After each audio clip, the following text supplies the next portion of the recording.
Okay, I am back again, and yes, my setting is a little bit different, a little bit lighter, a little bit fun. You got some pictures in the background. Still here. Uh, Lucky to have joining me today. Jordan Brannon is the president and COO of Coalition Technologies, dear partner of ours, a Google Premier partner. It's right there. I see the sticker. I have the sticker as well, and also a BigCommerce Elite agency partner. Jordan, how you doing, buddy? Doing really, really well. We're enjoying some beautiful weather. I'm actually up in the Northwest right now, so I get to look at some sunshine today, and so there's plenty of space for my kids to play. It's sort of the same situation I think you're in. We've got a couple little ones running around the house, and so a Yeah. little bit of sunshine outdoors goes a long ways right now.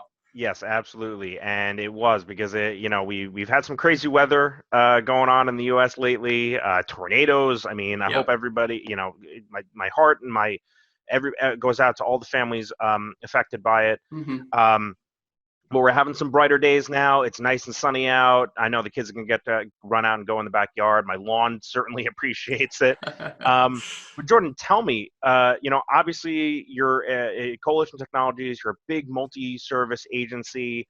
Mm-hmm. Just from around hands, you have like 180 people like Yep. manning the home offices and everything. Love Yep. to hear that. Love to see that.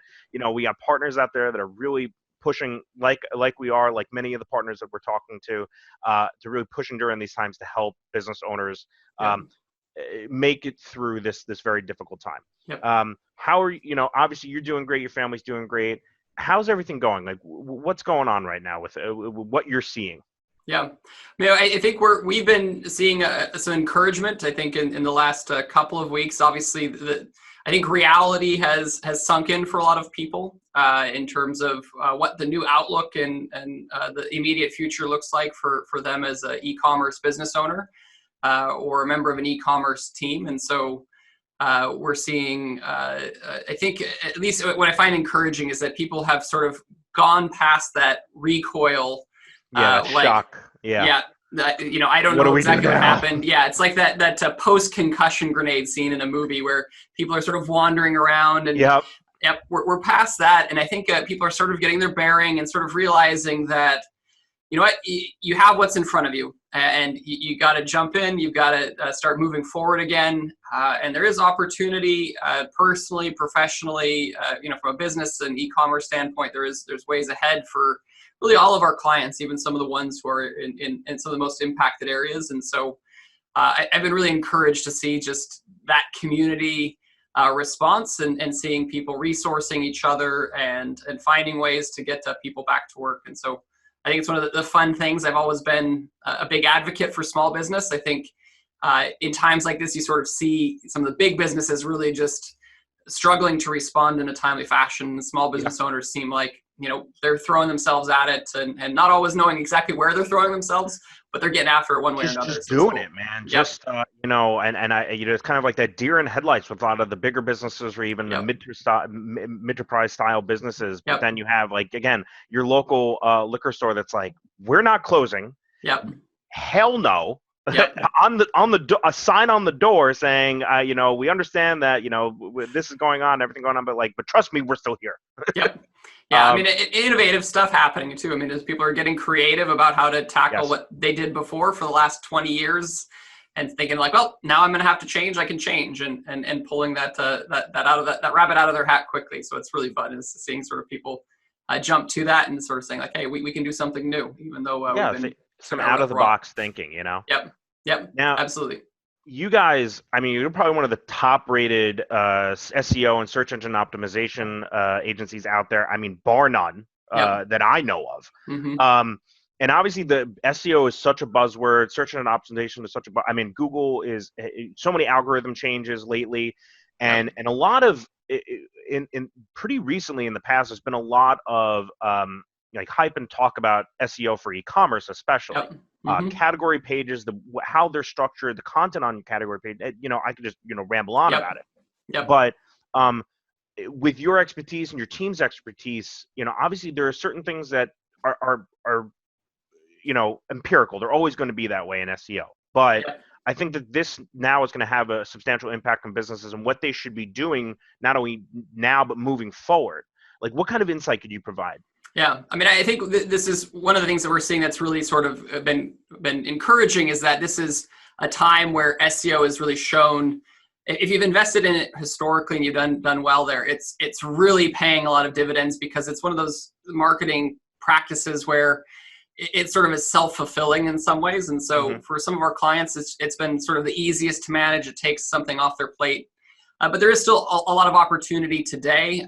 What we're really focusing on with clients who are starting to engage with SEO in the midst of a global pandemic is really looking for what we call threshold opportunities. And threshold opportunities are areas where your site, if you've been running an e-commerce site for a while, is already in conversation in Google's mind on some of these different generic keywords where there is an opportunity to monetize. And so we're working with them to identify those terms and figure out, hey, you're right at the bottom of page 2. We increment a few things on the SEO front. We can get you to top of page 2. So we don't necessarily have to really reinvent the wheel. We don't even have to get you to number 1 today, but we can focus on some smaller wins, and those start to provide a stable revenue flow. And so that's been a kind of a key area of focus for us. And we're also really preaching sort of the importance of SEO. You're not chasing the search engine, because the search engine is chasing the search user. Chase the search user first. Google will follow you versus you having to try to follow Google.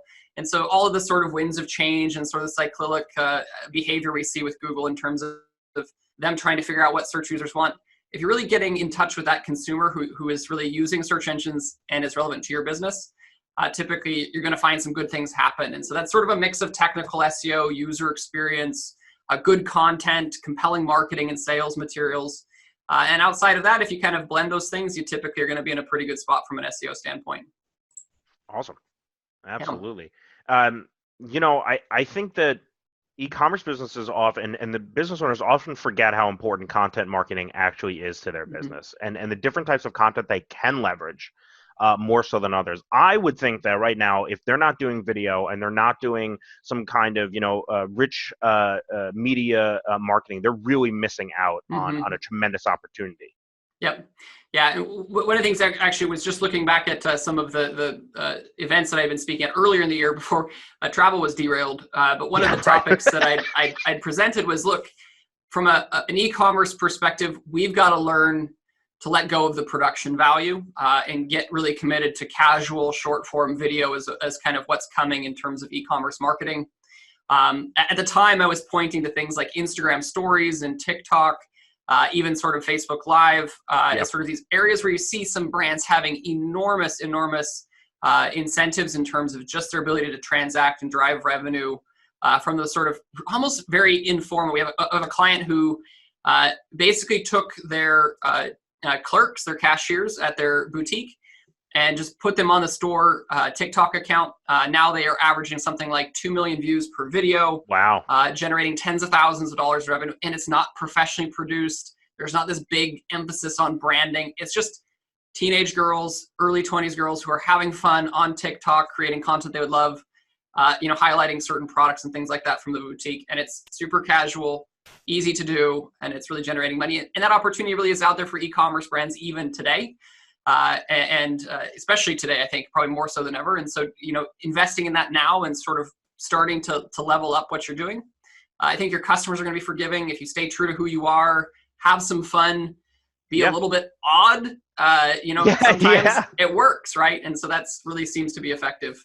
We've seen very much the same thing, and I've seen in two great examples for it. Is one woman who was actually part of our Premier Partner Awards submission, but this is a not someone who is tech savvy. I mean, she even described herself.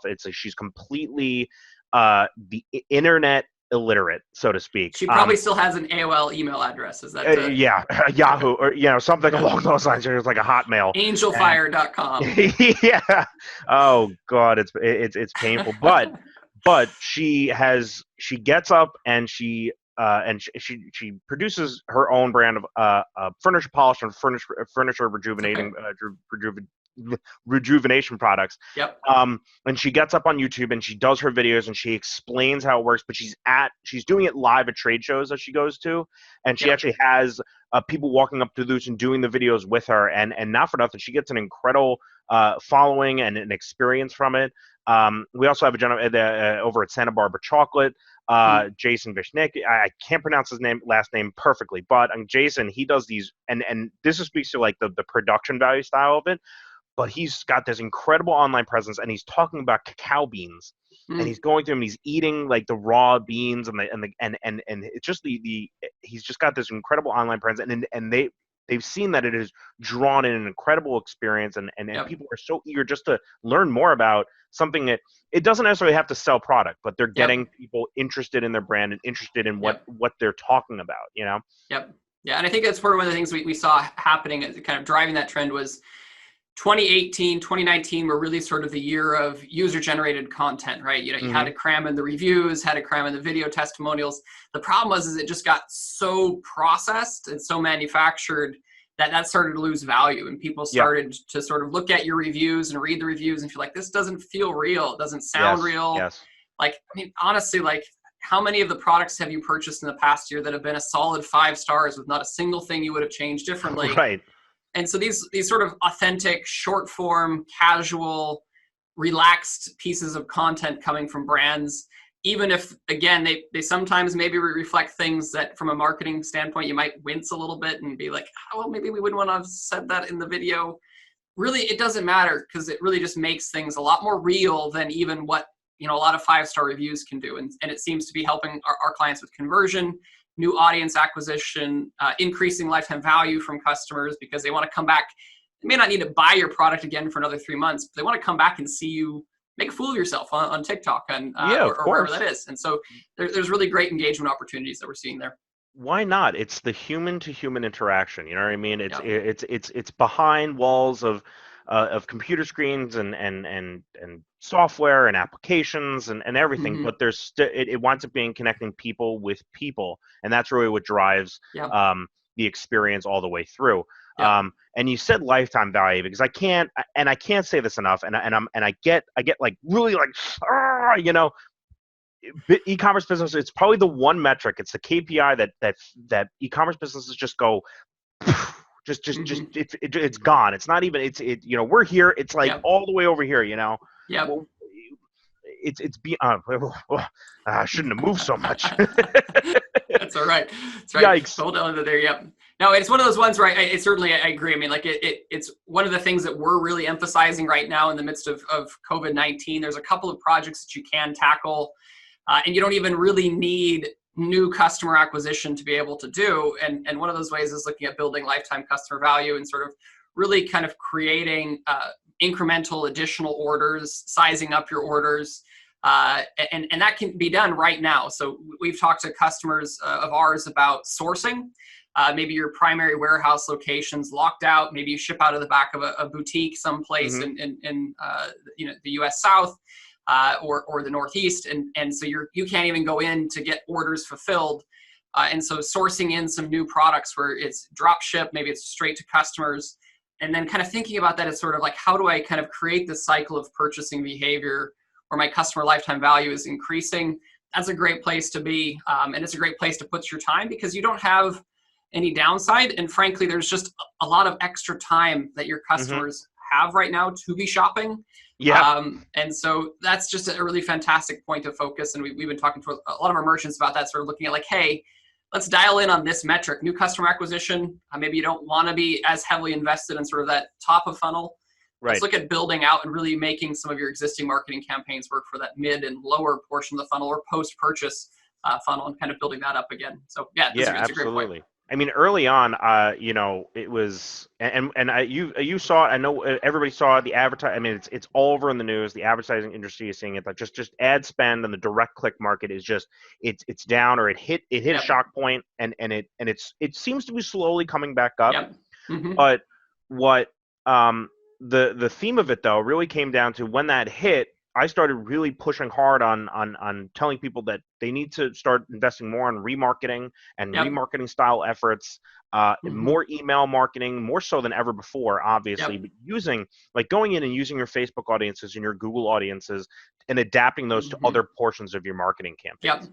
Yep. Totally. Yeah. I mean, and part of it is one of the areas where a lot of really all of our merchants, we have some who are transacting, well into the 8 figures, upper 8 figures, Right. pushing 9 figures through an Certain e-commerce industries store. are just, Yeah. And what we're finding with almost all of them, whether you're a CMO or you are a 75-year-old who had a successful business in Charleston and somehow became semi-successful in e-commerce, is that most of them really have not explored sort of what the upper limits are of their communication with their customers, especially when they're getting creative about the type of content they're putting out there. So we're increasing our email send rates for our merchants. We're doing more with remarketing campaigns and looking at audience match opportunities, trying to build out more of an extended network of customers for them to be able to message to. We're starting SMS campaigns with a couple of partners to get those things going for customers. What we're finding is I want to know how those are working. I would love really to hear well. more information. Yeah, really? Okay. Yep. So I mean, it just is one of those areas where we've seen. Again, you think about sort of email. One of the things with emails is people actually have to open the email. They get the headline maybe, but when you're looking at like SMS marketing sort of campaigns, you're really in this position where almost everybody is at least going to read that that message. Even if they don't do anything with it, they're at least going to look at it. And so it's psychological. It's something about just getting it stuck in there regardless. It doesn't matter how many times you delete it. It will stay there. Yep. No, it's one of those ones where, you just, you get that sort of stuck in your head. You see the notification. Like sometimes you might actually see that 4 or 5 times, swipe down, see the notification, swipe it back up, swipe down again a little bit later, swipe back up. And finally you take a break, finally read that SMS. And at that point, you've seen the brand name, however many times, you've seen the promotion, you've seen the sort of the pitch that's coming at you. And so that's been really an encouraging one for us, where we've been able to get our customers to kind of add in something new. A lot of them have already captured mobile numbers. We were pushing a while ago now, almost 18 months ago, we started pushing broadly for our customers to start adding in sort of opt-in campaigns and notices for mobile, even if you weren't necessarily doing it yet. And then that way we've got this sort of legacy history of mobile messaging. And what we're finding is you can revive that list really quickly, even if you haven't sent out a single notice to them yet. So it's been really kind of encouraging to see. That's awesome. I can't wait to see some data on that. I mean, like, it's everybody, like, I've been trying to home. People need to start making more data-driven decisions right now. Yeah. They can't rely on fear and uncertainty. They can't rely on, and I'm sure you've seen it, marketers out there like, stop advertising, Yep. No. Yes, of course, our businesses have had to shut down. You're not allowed to operate. You're not essential. Sure. Yep. If you're in that sector and we're there and we understand it, we hear it. I've heard it numerous times. We get it. And it's important that you make those difficult decisions, obviously, to keep your business alive. Yep. But there are still, and you've pointed out so many, there's still so many opportunities in the meat, in the folds of it all, to really get out there and keep getting customers, or even just use your existing customer base and keep building upon that. Yep. Yeah. I mean, one of the areas that we're seeing with the merchants, we're still just going after it, even if they're completely shut down, is they are just looking at building those connections and creating an opportunity. And part of what it is refreshing. So, when I got my start in e-commerce, it was over a decade ago, and we were doing drop shipping on a very specialty product to a small market. And all we were doing was sort of learning about it and then sharing our expertise in any format we possibly could.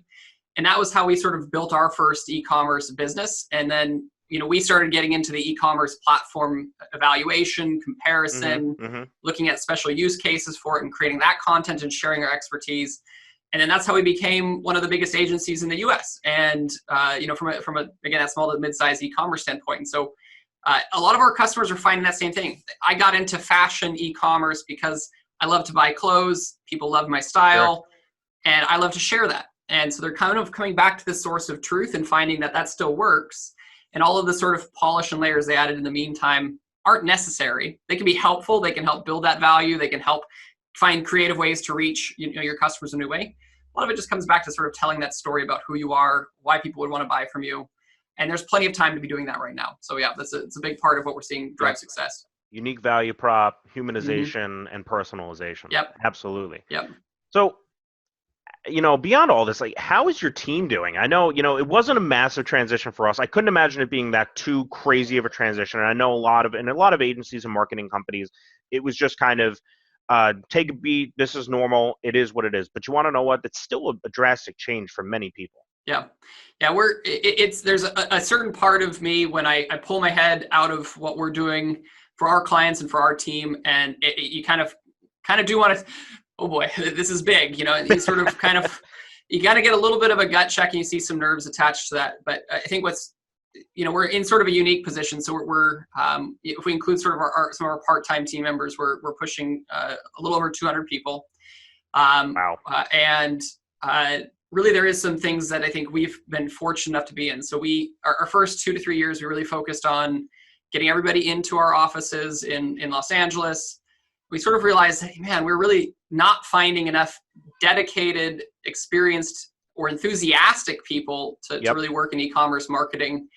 And so we started saying, well, let's try work remotely. And so I was one of our first remote work employees. And over the last 7 years, we've probably brought in about 80% of our staff as remote work or work from home. And that's been a huge competitive advantage to us. And so it's something we're sharing a lot of information with our clients, is that you can bring in talent that's global. And it doesn't, like, I know you in the Northeast, like the moment you get somebody in city, that certain zip code, they've got to pay a much higher rate of rent. And so, yes, absolutely. Yep. And some people are into that. They want to stay close to home in LA or in New York or whatnot. But there is a lot of opportunity to bring in great team members from around the world. And so you can kind of take this remote work temporary thing and make it permanent. There's big opportunities there, certainly. We've had a lot of our clients who have sort of been, more impacted. We're California based. A lot of our clients are either in California or New York. And I think location 2 and 3 for shutdowns in the US were California and New York. Yeah. And so that had some immediate impact for our business and our clients' businesses. They were, going on pause, needed to hold marketing just because they're seeing kind of cash flow completely dry up. But our team has been huge in terms of how we've responded to that. My brother and I sort of stood out and said, like, hey, we want to keep everybody on board, no furloughs, no layoffs, anything along those lines as it started to worsen. And so we took pay cuts. And then we had about half our team volunteered. Just incredible, volunteered to step up and say, hey, we'll do the same. And, each contributed what they could based on their living circumstances and things like that. And so we had this amazing sort of like, that's incredible. You work for 10 years to build a culture of people who love each other and want to work for, love, it's a sort of a word I'm using there, but it's probably not too far off the truth. And so it was just a huge thing for us. And it's been a huge area where we've got everybody on board and everybody's still working full time. Everybody's still getting paid. And it's just is a really sort of great opportunity where we're continuing to thrive. We're seeing some customers who are coming back already as they've been able to find new products and things that they can ship and sell. So it's been really fun. It's been sort of actually, again, an encouraging area to see those victories in hard times. It's sort of a fun place to be. No, I hear you, absolutely. And you speak my language. We resonated, the same exact situation. This all hit for us. Our staff was generally, experienced in being able to work from home. We have that, open office environment. But we still have this extremely open culture where we don't restrict your ability to work wherever you are in the world.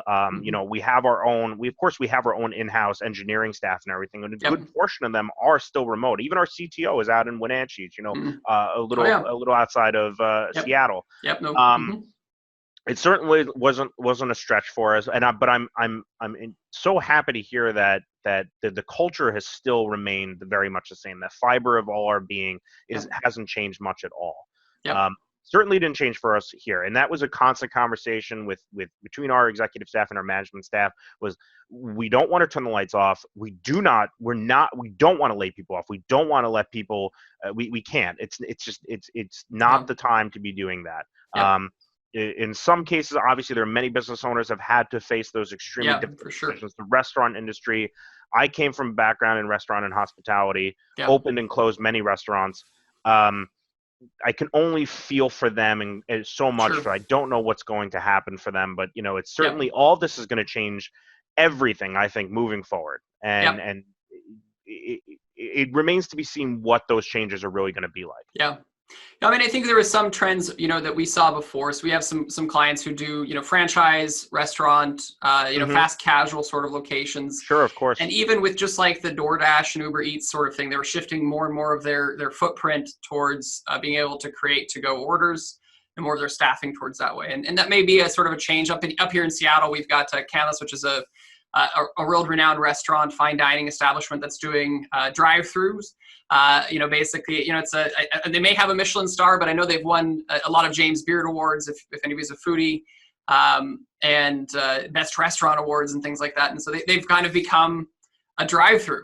You used to go in for a 7-course chef's tasting menu, and now you're going in to pick up a burger. And so there is opportunities there. Obviously, that varies, like you said, by business. But one of the things that I think everybody is sort of seeing is just there seems to be a really fantastic awareness of how important small business is, because Yes. you can't even do anything on just normal human social outside of being an e-commerce professional and still seeing like, hey, this is my business. I could use some help, or here's what I'm doing, or here's sort of what I'm going to try to contribute back into my community. And really, I think it's turning on lights for a lot of people that, hey, yeah, Prime is convenient and Amazon has its role, but at the same time, what brings color to my life is overtrained people. Now it's prime, Yep. and I was like, no, I'll take the product that's $15 less, and yes, I'll get it 3 days from now, not one day from now. I'm totally fine with that. Yep. Yeah, we've seen like one of our one of the organizations we do some consulting with is the Independent Booksellers Association, a trade group, and the ABA, and they're just saying, like local bookstores are having their heyday, which is fantastic, because that was sort of where Amazon, really first had its big footprint. And so it's sort of a fun to see that, people are saying like, hey, these are community centers as much as they are retail shops. And so it's sort of a fun outcome of this, I think, is you're like, oh yeah, I could spend a few dollars more. I can wait a little bit longer. I can actually leave my house. I'll be really enthusiastic to leave my house to go shopping pretty soon. So I think that'll be I mean, I'm enthusiastic just to step out of the backyard nowadays. It's like it gets stuck in my dungeon. Obviously this is a little bit nicer over here. I got I got natural light and everything. But it's still a challenge. It's still being able to, take yourself out of work for even just a few minutes every day. Step outside, breathe in some fresh air, even take a walk down the block, maybe take my dog for a walk, something. My wife and my kids and I, we try to do a walk every night. We get out after dinner, we take a long walk, try to just get out of our own space. And I guess, and I'm hoping that everybody's doing that. A lot of advice from our staff and what I've been speaking to is just, turning off the news, turning off all the scariness, and just trying to have more family time and more fun with everything. Yep. No, totally. I mean, there's tons of opportunities. I was talking to some guys that I normally would hang out with. We're getting close to NFL draft, so that would be a thing we would do. And so we were talking about virtual date night ideas for our wives, to take them to the Louvre or some other, international art museum and pretend like you happen to be in Paris for a hot minute. And so, I mean, there's a lot of fun opportunities for that. With a company perspective, we've done virtual talent shows. We did. Oh, wow. I love this. Yeah, super fun. It was really cool until you realize you're in Los Angeles and everybody has been an actor or a musician in something.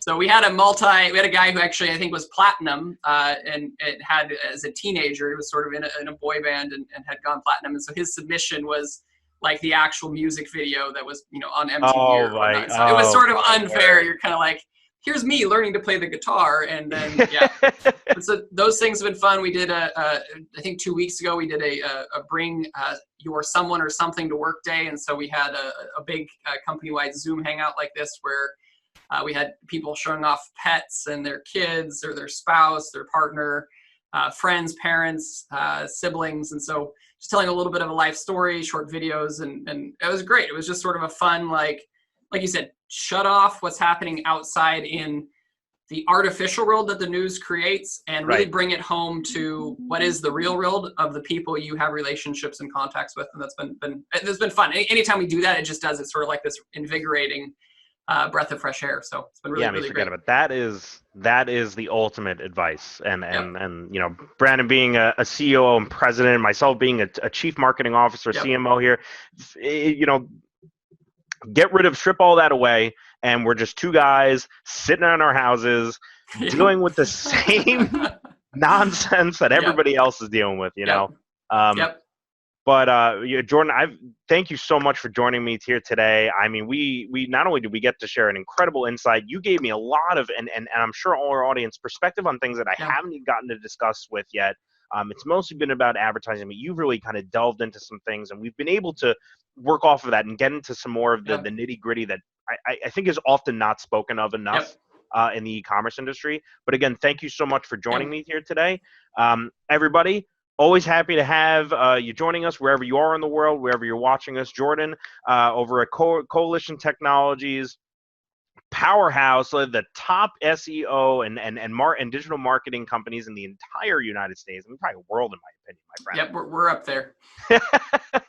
Not tooting my own horn. We're one of you could just a little bit. You're allowed to just a touch. Yep. Now we've got we've been really pleased. We've been successful for 10 years. We've gotten to the size we have mainly because we've had great clients that we've been able to help grow, and then they've been sort of our big evangelists in terms of helping us get the word out that we're capable of what we're doing. And you've probably seen this. There's in e-commerce, as substantive and as solid as some of the APIs and the technology is, there still is a lot of snake oil that people are pitching, and so it's we've been one of the good guys for a long time, and it's been fun to be able to grow because of that. And be able to sort of see that success of our clients really kind of feedback into us. Sort of like Sales and Order. We've loved working with you guys. I mean, it's awesome being able to find partners with that have that kindred spirit, that Yep. Strip away all, again, the snake oil, the smoke and mirrors, and give them raw data, raw information, and raw people. Yep. That will make a difference in your business and in your lives, hopefully. Yep. Right? Absolutely. All right, Yep. man. You have a wonderful rest of your day, rest of your evening. Obviously, a little bit earlier on your end over, but Yep. we're getting ready for dinner time, pretty much coming up soon. Kids are waking up. Yep. But I'm sure I'll be talking to you soon. I know we'll have to do this again very soon. Yeah. I'm hoping maybe we can get some other staff from Coalition to talk about their specific specialties. Yeah, for sure. I'm really excited to keep this going. Awesome. Well, it was a great pleasure. Stay well out there. Enjoy the time with the family and those walks. And look forward to meeting you when I can actually get back on a plane and head your direction. We're gonna have to do. We're definitely gonna have some kind of awesome event going on when this is all said and done. Just a free everybody get out of your houses. My idea is I want to do sort of the potpourri of every event you've missed. Get all of the birthday people together, all of the wedding people together. I think we might miss Cinco de Mayo. We might miss April Fool's Day. We're just going to kind of cram all of those things into one single event. It'll be crazy. You'll feel like maybe you're on an acid trip, but at the same time, it'll be a blast and make up for lost time, and everybody will have a good time. So looking forward to that. We got to come up with a cool name, though. Yeah. So potpourri doesn't really work. So you come up with something. A little misleading, but it's like they combine Chris Mahana, Kwanzaa, and all that good stuff. Maybe we just smash all that together, Just squish, condense it all into one word. All right, man. Thank you so much, and I'll be talking to you soon. All right, take care.